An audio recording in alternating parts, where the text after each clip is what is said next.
Do you remember those Mickey Mouse cartoons from the 1930s? The ones put out on DVD a few years ago. Well, I hear there's one that was unreleased, even to the most avid classical Disney fans. According to most sources, it's nothing special. It's just a continuous loop, like in the Flintstones, of Mickey walking past 6 buildings for 2 or 3 minutes before fading out.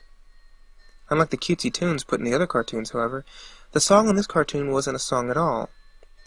It was just a constant banging on a piano keys for 1.5 minutes before going to white noise for the remainder of the film. It wasn't the jolly old Mickey we've come to love. Mickey wasn't dancing or even smiling. He was just kind of walking, as if you or I would walk, with his head tilted to the side, as he kept this dismal look upon his face. When Leonard Maltin was reviewing the cartoon to be put in the complete series, he decided it was too junk to be included.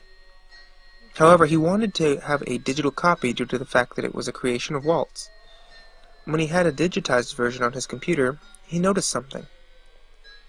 The cartoon was actually 9 minutes and 4 seconds long. This is what my source, an acquaintance of Mr. Maltin and a personal assistant to one of the higher Disney executives, emailed me in full. After it cut to black, it stayed like that until the 6th minute before going back to Mickey walking. The sound was different this time, though. Instead of piano, there was murmuring. It wasn't actual talking, but more like a gurgling cry.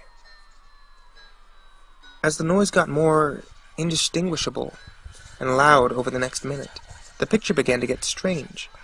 The sidewalk started to go in directions that seemed impossible based on how Mickey was walking. The dismal face of the mouse was slowly curling into a smirk, too. On the 7th minute, the murmur turned into a blood-curdling scream, and the picture would become more obscure. Colors were happening that shouldn't have been possible at the time.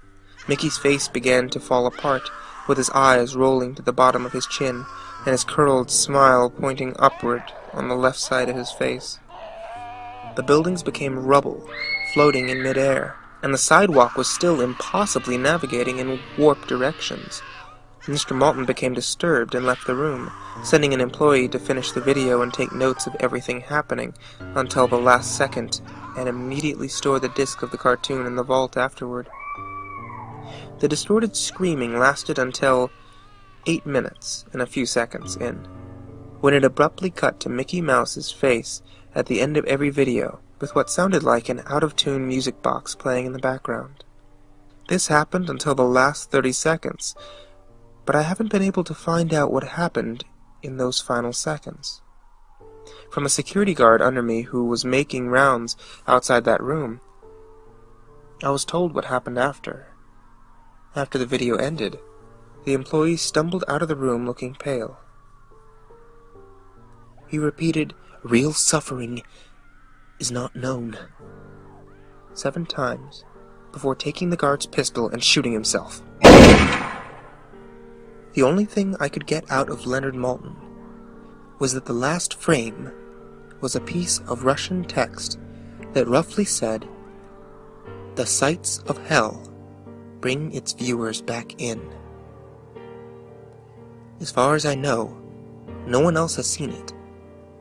However, there have been dozens of attempts to get the file onto the internet by employees inside of the studio, all of whom were promptly terminated of their jobs.